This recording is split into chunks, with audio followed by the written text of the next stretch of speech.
We had 20 people signed up, but it looks like we got 5 attendees currently. So welcome to Sasko River Center's Parent Discussion Series. We have Dr. Siegel and Stanzik. Yep, Is that that's pronounced correct. right? Yeah. All right. Perfect. Excellent. I'm studying Polish, so I don't know if it helps me pronounce your name or not, but I'm trying. So we're going to be talking about the importance of play and how that supports our children's well-being. This is part of a multi-part series that Sasko River is presenting for parents, free, educational. Obviously, if there's any questions at the end, hopefully we'll have your 2 emails up so that we can make questions emailed, or obviously jump in with your unmuted microphone if you'd like to. I think that's okay. And correct me if I'm wrong, but you'll be... If you have questions while we're talking. Yeah. Okay, great. And we'll be recording this so we can send that out to people who missed it and those of us who want to rewatch it. And I think you guys be able to provide me with your PDF slides so we can send those out to people as well. Excellent. Awesome. All right. Well, with that, Drs. Siegel and Stanzik, either one. I don't know who's up to bat, but go ahead and take it away. Thank you so much, Mark, and thank you everybody for being here. We are excited about this topic today. It's one of our personal favorites. Dr. Stanzik and I both have background in play therapy and really love to talk about play, to teach about play. So we're excited to be here today. And for anyone who's been attending our parent discussion series this year, every year we have a different unifying theme for all of our topics. And this one, understandably, is this year we're trying to think about how to incorporate some of these topics into the world of the pandemic. So something we'll be talking about today is thinking about especially how we can use play to support well-being in this time of the pandemic when these things are more important than ever. So Brittany, if you want to go to the next slide. Oh, here we go. So things we'll talk about today are, we'll take a little bit of time to think about how play can benefit child development and the different ways that it supports our children's functioning. As we have play therapist skills, one of our favorite things to do is to take the knowledge we have and impart it to you. So we'll teach you some of our favorite techniques to be able to build up children's self-esteem and emotional vocabulary and ways of getting a lot of their needs met, particularly ones that might be a little harder to come by during the pandemic. We'll talk about some different things you can do at home. So if things are feeling a little stale, hopefully you'll learn something new. And then we wanted to wrap with some of the more frequently asked questions that parents bring to us and caregivers bring to us. And that's what our talk will be today. If you want to go to the next slide, we can jump in. So we just wanted to start with an acknowledgement of how the pandemic is affecting our children and how play can help to fill in some gaps. So a lot of parents are really concerned about the long-term impact the pandemic is going to have on social and emotional functioning. And the reality is what we're all living, which is that our kids do have less access than typical times to friends, family. A lot of schools have limited extracurricular activities or field trips that were opportunities for our kids to be exposed to different events and experiences. And that not only is hard for us to stomach that our kids aren't having those experiences that they normally would, but also on a day-to-day level, it puts a lot of pressure on you as parents to keep your kids entertained throughout the day. So if you want to go to the next slide. Yep. The good news here is that by and large, the experts on this topic have come out saying that the expectation is most kids are going to come out of the pandemic fine, because we as humans are hardwired to adapt.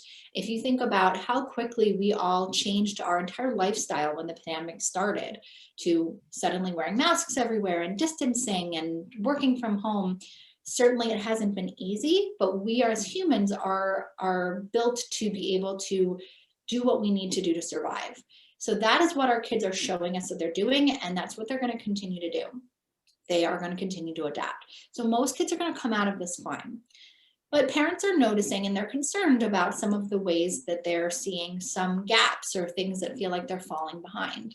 And a lot of the areas they're seeing that in are things like their learning skills, in their opportunities for relationship development, and opportunities to build coping skills and resilience. And that's where we're going to focus today on how play can really help to fill in some of those gaps, and help your kids in their development. So I think we can go to the next one. Perfect. Okay. So really kind of why is play important? And I really love this quote by Gary Landreth, and he is a psychologist. And so he says that toys are used like words by children and play is their language. And so I just think that that is so powerful because children really do use play to be able to express themselves. You know, Landreth even kind of went on to say that it's often difficult for kids to begin to express their thoughts and feelings at a verbal level. Not being able to kind of talk to parents about how they're feeling, you know, it's certainly a skill that we're working on and kids are working on learning. But it's often kind of difficult for them to express themselves in that way. And they're kind of better at doing it through a more concrete experience like play. PJ even kind of talks about how abstract reasoning skills don't even begin until a child is about age 11. So, and when I say kind of abstract reasoning, kind of what I'm talking about is those critical thinking skills, being able to understand metaphors and relationships. And so if that doesn't begin until age 11, then, you know, how can we expect kids to be able to verbally express the way that they feel and what their emotions are and what their thoughts are and how all of those things connect? You know, I think sometimes it's even hard for adults to be able to express, you know, if they're feeling particularly, you know, angry or sad, or be able to really put words to what they're feeling. So how can we expect kids to do that if it's so difficult for adults at times? So through play, children's experiences or feelings are able to become more concrete and are therefore more easily expressed. So play has been shown to serve a lot of different functions, and this is a brief list in comparison to the full range of things that play can do. One of the more obvious things that we probably notice for our children is that it's a chance to experience joy, which is something we all need to feel from time to time. So it's really important that kids have their opportunity to feel the joy that comes from play. And it's also a great way to feel connection in relationships. So especially in the pandemic, when people are more isolated, opportunities to play with siblings, with parents, whoever children have available to them, even with pets, is an opportunity to feel connected, to build relationships, to work on relationship skills, and to feel that attachment that helps us all going, particularly in times of trouble. Play has also been shown to reduce stress on a physiological level. And one of the reasons for this is if you think about what it's like to be a child, most of the time of the day, children are following directions and they're being told what to do. You know, they have to get ready for school and, you know, they have to brush their teeth, they have to eat breakfast, they have to, you know, follow all the commands in the morning. Then they go to school and they have to learn and they have to do what they're told. All day long, kids are basically being told what to do. And all of us, kids and adults alike, we all have a need for control that we need to have met every day. We all have a need to have some time in the day that we get to be in charge. We get to make the decisions. And doing so is a way for us to alleviate stress and feel that sense of achievement and autonomy. So play is a really great opportunity for kids to reduce their levels of stress because they get to be the ones who decide what the play looks like and how it goes. And it's also a great opportunity for them to build self-esteem, to build confidence in the things that they choose to do and the way they play, to be able to take all the strengths that our kids have and play out those strengths and get to use them to be able to make the play even more rich and fun.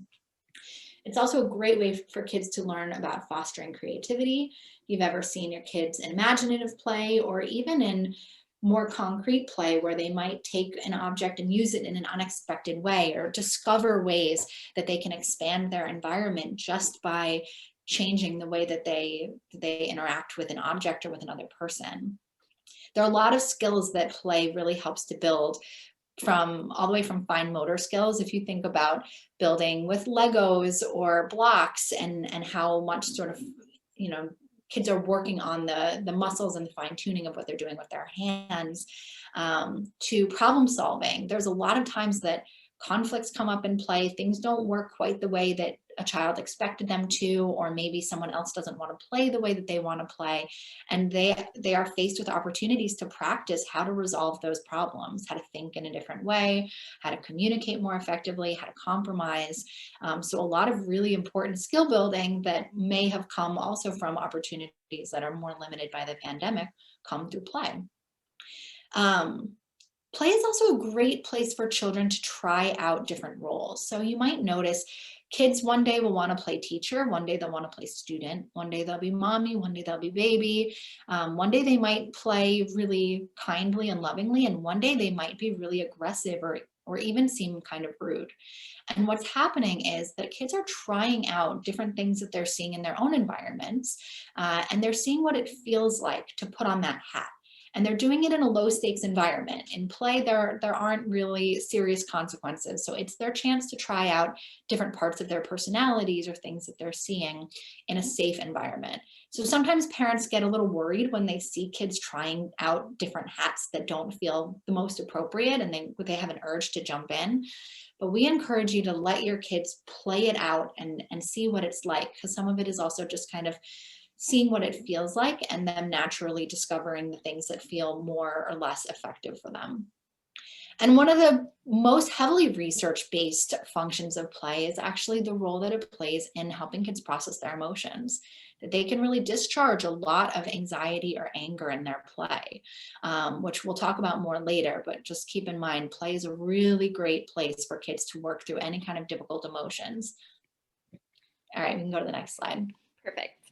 So there are all kind of different types of play. And so one of the ones that I'm going to talk about today is academic play.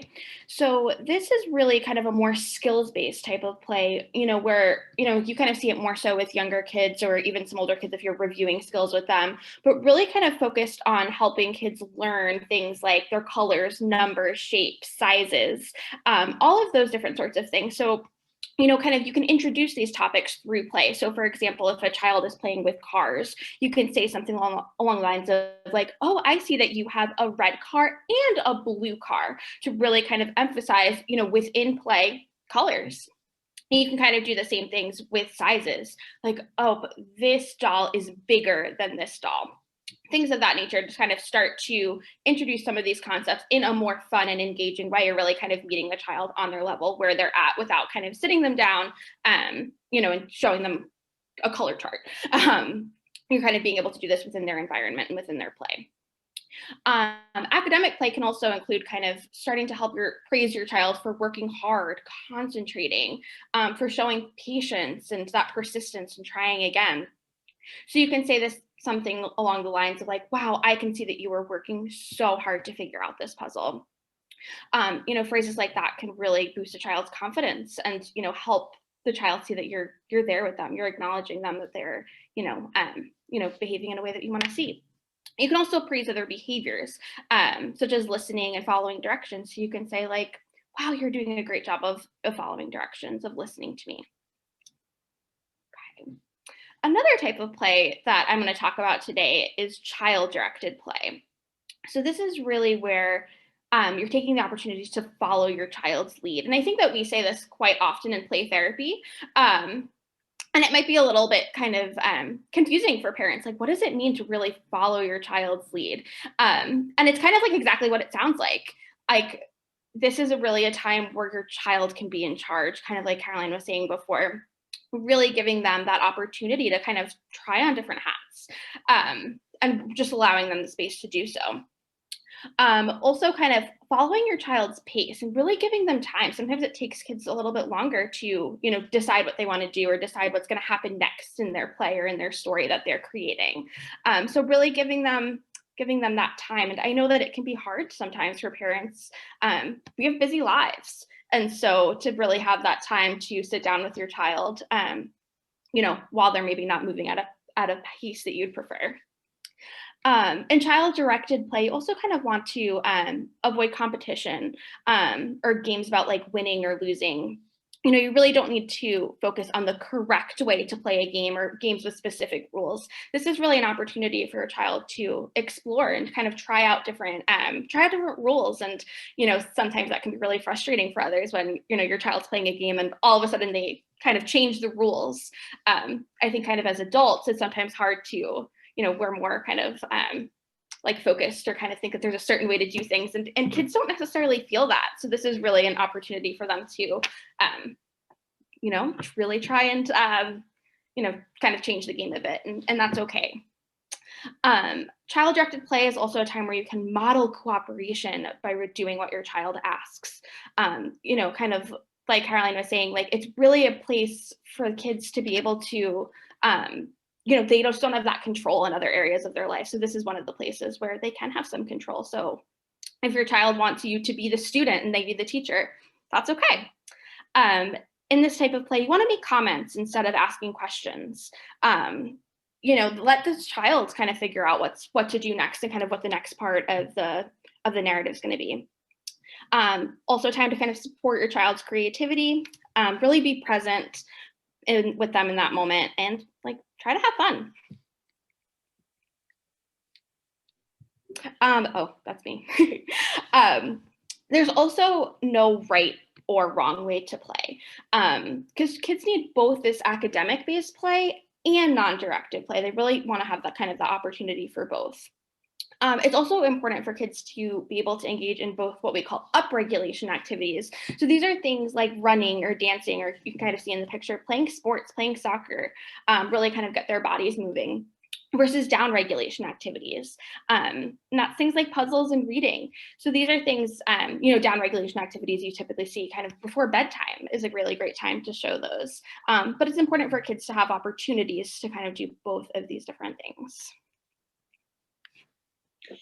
So we're going to focus more specifically on some of the skills that we use with our kids and with our families and sessions that you guys can take into your own homes and try out too. We've touched on both of these, but these are two of the most important play therapy skills that we hope that you can take away from this talk today, which is being consistent. And as Dr. Stanzik was saying, letting your child take the lead. So in terms of being consistent, this is a very difficult thing for real world parents to master, which is finding ways to make play something that you can offer on a predictable and consistent basis. The research shows that 5 minutes, just 5 minutes every single day, goes a lot further than playing with your child for a huge burst of time, but only every so often. So I encourage you to really think about what your lives look like. What are times of day when you might be able to squeeze in 5 minutes to really devote mindfully, very presently, to be with your children and to fit in some time to play. And you can even label this period of the day a special time or special play, so that your child comes to see that this is something they can start to expect every day, that you can spend 5 minutes every day playing with them. For some families, it's right before dinner, right after dinner is the easiest time to do it, or before, after bath. Some families, it's even first thing in the morning, before getting up for school. Every family has a different time where 5 minutes feels more realistic.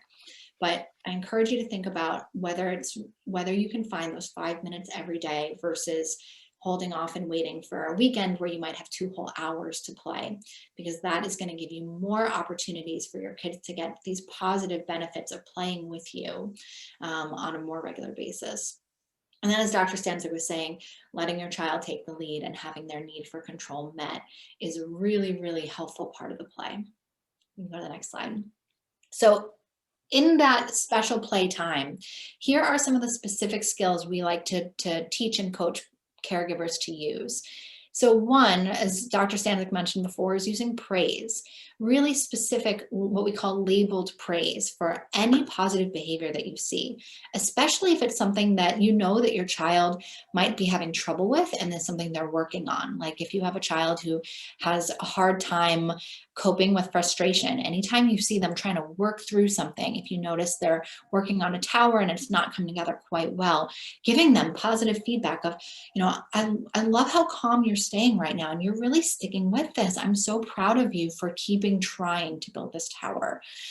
Giving them that kind of praise can help keep them going in times of difficulties, make them feel more confident in their own strengths and the things that maybe they don't feel so confident in, and also give them a lot of feedback about what it is that they're doing well. Behavior responds to attention. So anything that gets attention, you're going to see more of. Anything that doesn't get attention, you're going to get less of. So in the time that you're playing with them, try to be really mindful of what are the ways that you can actively use your attention to build up some of the positive behaviors. Another thing that is really helpful to do during play is to reflect or repeat what the child says. So think of yourself like a parrot.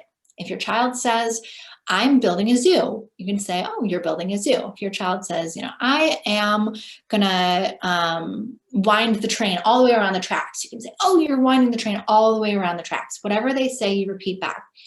It may sound a little bit silly, but this serves a few important purposes. For one, it shows your child that you're really listening to them. If you're repeating back what they're saying, that means that you are fully invested in the play and you're there with them.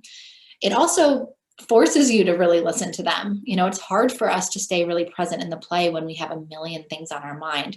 But if you're making an effort to listen to what your child is saying and repeat it back to them, that means that you are holding yourself in the play and you're holding yourself very present. It also shows them that you approve of what they're doing. You wouldn't be repeating something they were saying if it wasn't appropriate or if it was something you didn't like. So it's a way of helping to build up their self-esteem and their self-confidence. And then, like Dr. Sancik mentioned before, making sure that the play that you're engaging in is something that you can really enjoy is going to be an important part of the puzzle. Because if you're not having fun, your kids are not going to be having fun.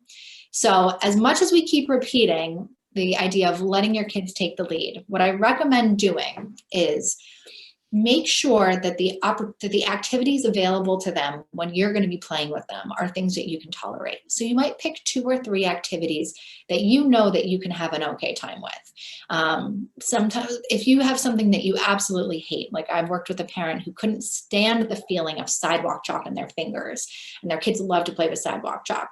So sidewalk chalk was put aside for when the kids played alone, but when that parent was going to play with them, she put out 2 or 3 things that she really liked to do. And from there, let the kids take the lead and let them do whatever they want and you follow along. So make sure that you can have a good time too.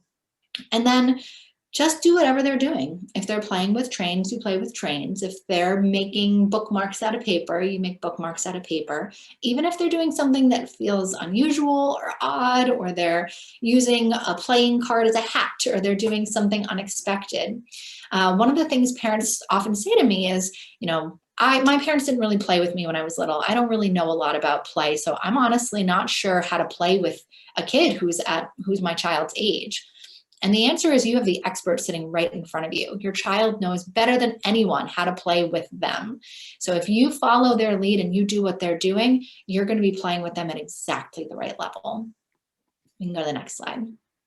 So those are some things to do, and there's some things that we encourage you to avoid doing during playtime with your kids. And those are asking questions, making commands, giving criticisms, and correcting.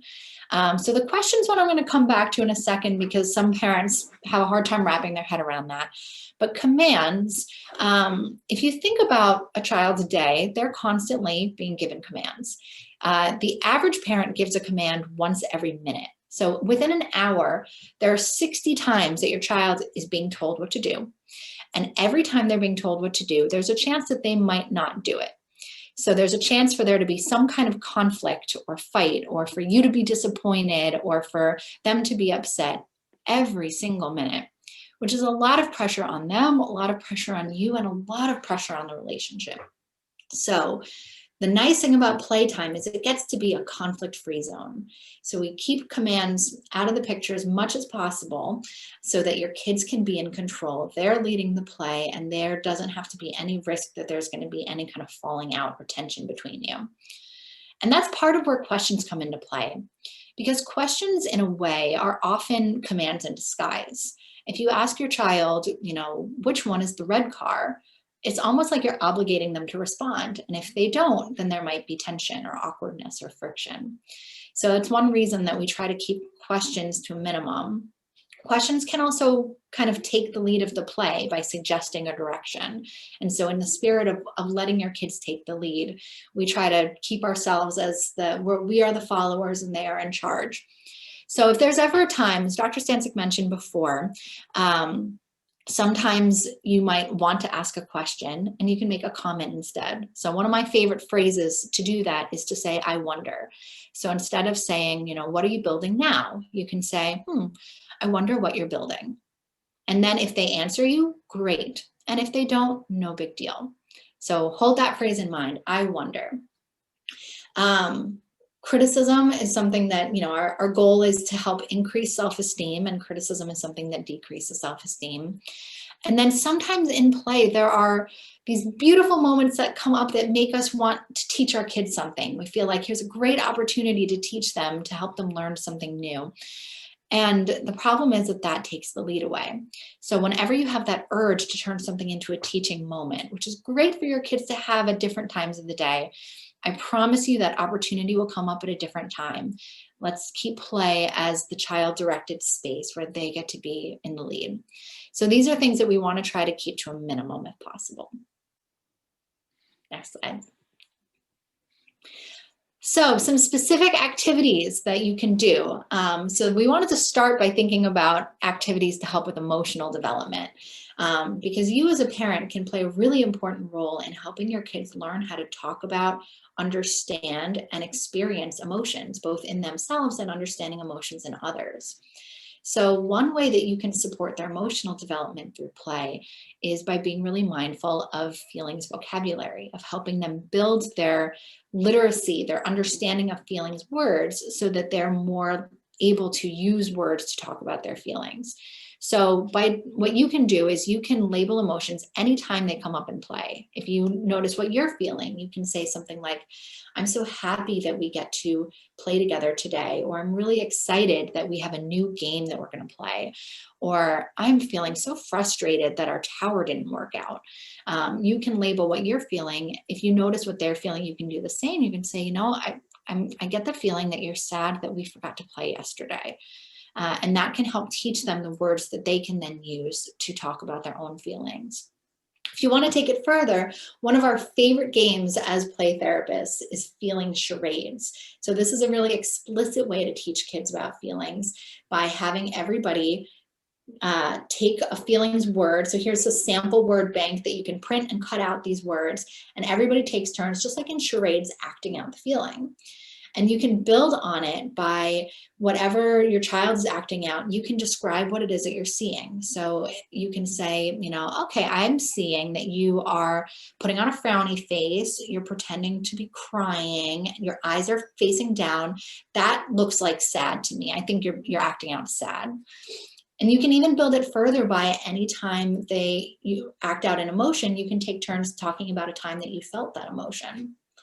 And as your kids get stronger and stronger with their feelings vocabulary, you can also expand it even further by having everybody come up with their own feelings words. You can write down as many feelings words as you can think of, and then have that be the basis for feeling charades. You can do the next slide.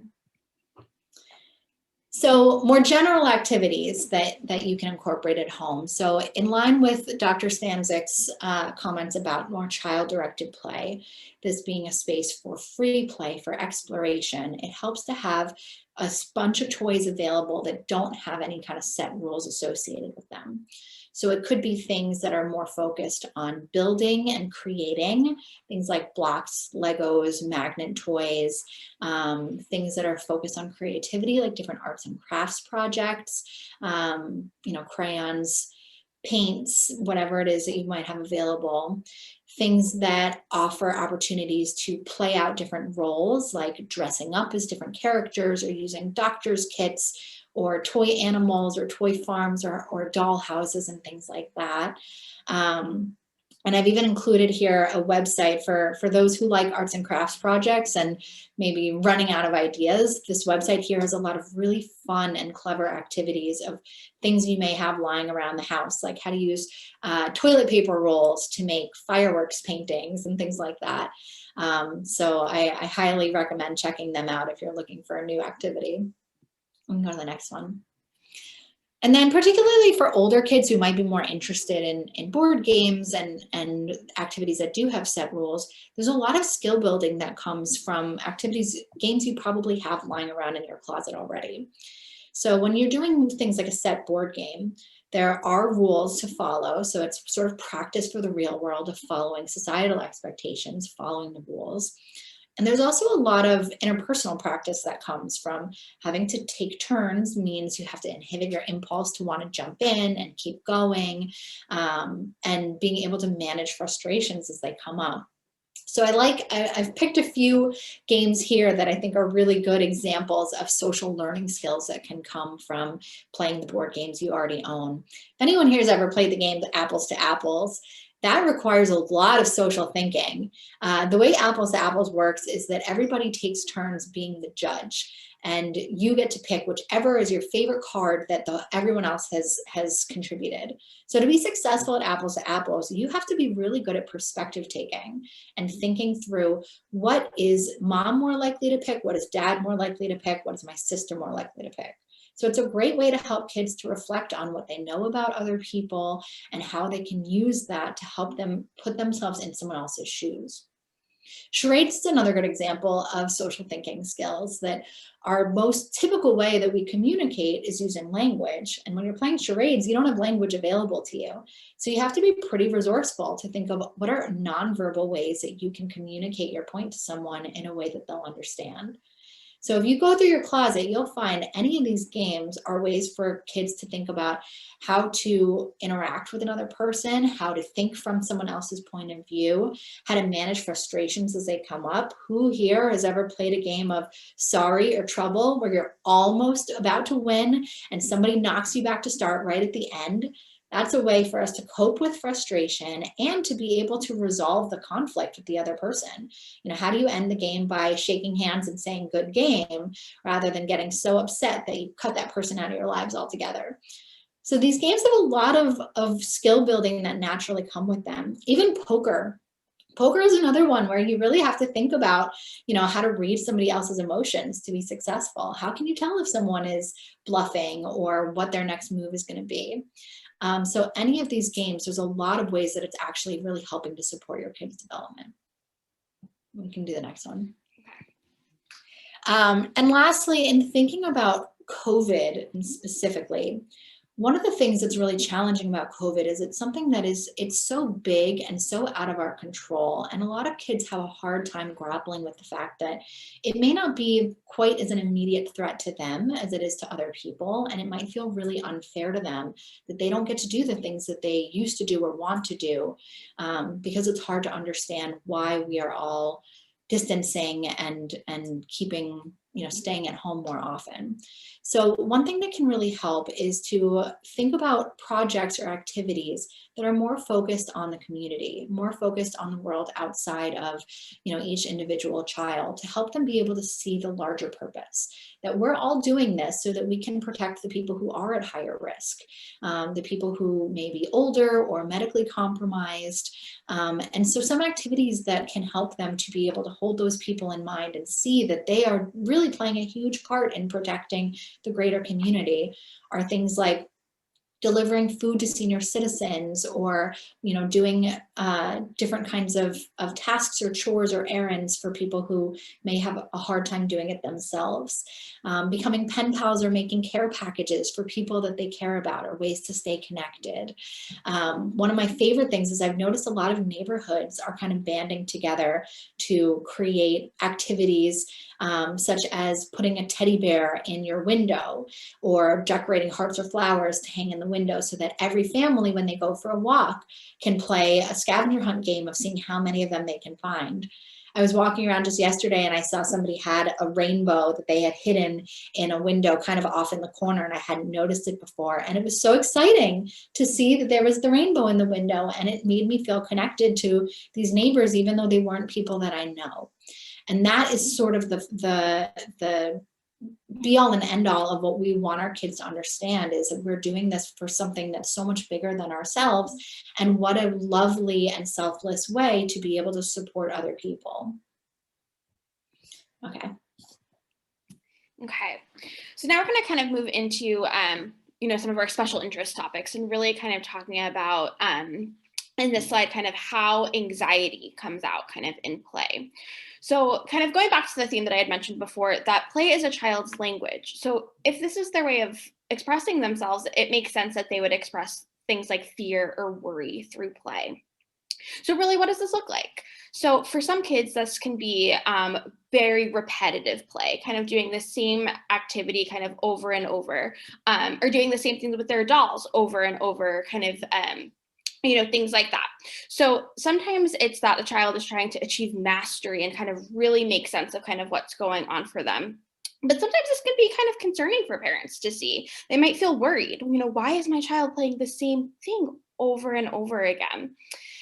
And, I kind of would want to discourage you from, let's see, I'm trying to think of the best way to put it, really kind of, asking a ton of questions about it.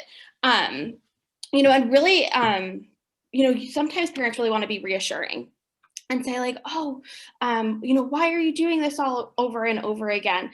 And it's okay. And so I'd want to encourage you to kind of, just kind of meet their child where they're at. And if this is what they want to do, follow their lead. We're going to play the same thing kind of over and over again, because this could really be a child's way of processing something that they're worried about or something that they're fearful of.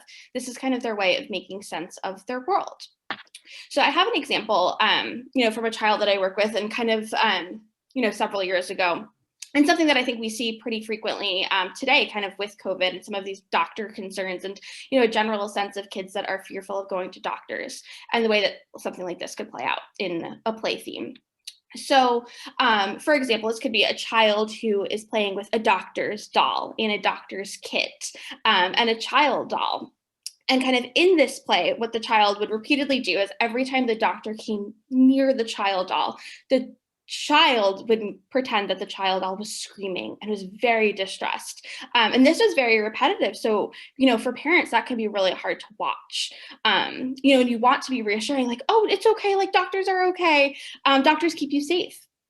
And that's absolutely true, right? Like that is the message that we want to send to kids. But sometimes it's hard for kids to kind of understand if you're speaking to them in such a verbal way. Something that you could do is, kind of talk with them through the play.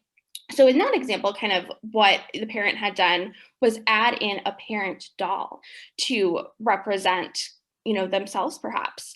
And in this play really kind of introduced, just kind of saying like, mom's here to keep you safe, right? The doctor is not trying to hurt you. Like we're here together. And this is kind of all within the context of this play theme. The child wasn't actually in a doctor's office. This child was just kind of playing out this fear. And so the next time the child repeated the play, what they did was this time they added the mom character themselves. And the child doll, stopped being so upset and stopped being so distressed. And so every time that the child played this, it included this mom theme, this theme of safety that hadn't initially been in the play before.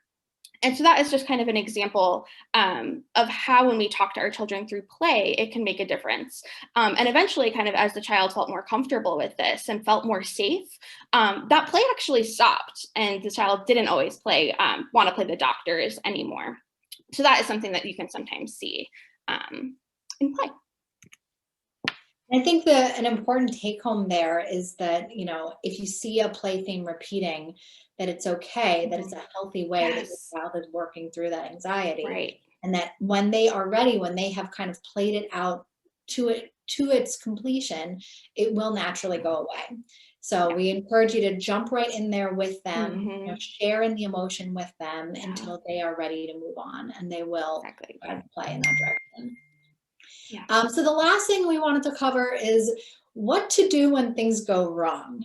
So parents often come to me with concerns about, okay, well, there are times that inappropriate behaviors come up in play. What do I do? So there are two different types of inappropriate behaviors that can happen in play, and they each warrant a different way of managing them. So there's disruptive or annoying behaviors that are trying to get your attention. And then there's aggressive or destructive behavior. So we're going to start with behavior that's annoying behavior, that's irritating, and you can tell that it's really the goal is to get your attention. So for that kind of behavior, we're talking things like whining or crying or complaining, stomping feet, things like that. When you notice it happening, like I mentioned earlier, whatever behavior gets attention, you see more of. Whatever behavior doesn't get attention, you see less of. First thing you want to do when you see that behavior, when you identify that behavior happening, is get yourself ready to commit to ignoring it. And you have to ignore it 100%. Because if the second you give in, that behavior is going to be reinforced, you're going to see more of it. And what's going to happen at first with a behavior like whining or complaining, if it normally gets attention and all of a sudden it doesn't, the child is going to up the ante. It's going to start with whining and it's going to turn into whining louder until it becomes screaming, until it becomes a full-blown temper tantrum, because they're used to it working and all of a sudden it doesn't. And so they're trying more and more and more. And what we want them to learn is that there are plenty of ways that they can get your attention, and that whining isn't one of them.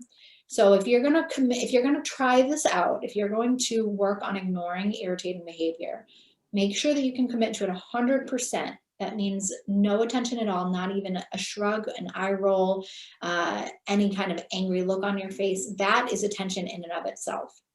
So very hard to do. The way to keep yourself going is keep playing, stay in the play, and the second you see any positive behavior, anything at all, that's where we want you to give your attention. So that's where you can lay on the praise of, okay, let's say they're screaming and they're staying in their seat. So you can give them your attention for, thank you so much I love the way that you're staying in your seat. Or, you're doing such a cool job making that tower, even if while they're doing it, they're whining, they're complaining. So you give your attention to the positive behavior and you let that negative behavior completely out of your attention. Sometimes it can be really hard to find the positive behavior. And this is what I encourage you to think about. Let's say your child is screaming at the top of their lungs, 30 seconds straight, not a breath. They are full on screaming. Eventually, they're going to run out of breath and they're going to have to take a sip of air. And so in that split second, even if they didn't mean to, even if it's just by chance, that's your opportunity. As soon as they stop screaming to take the breath, thank you so much for using your quiet voice. And I can hear you so clearly now. Whatever opportunity you get, jump in when you get it.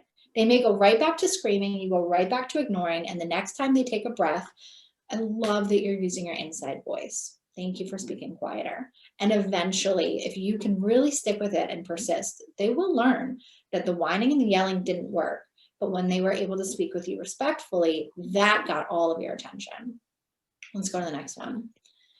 So when it gets to a point of being aggressive or destructive, when there's any safety concern, totally different story.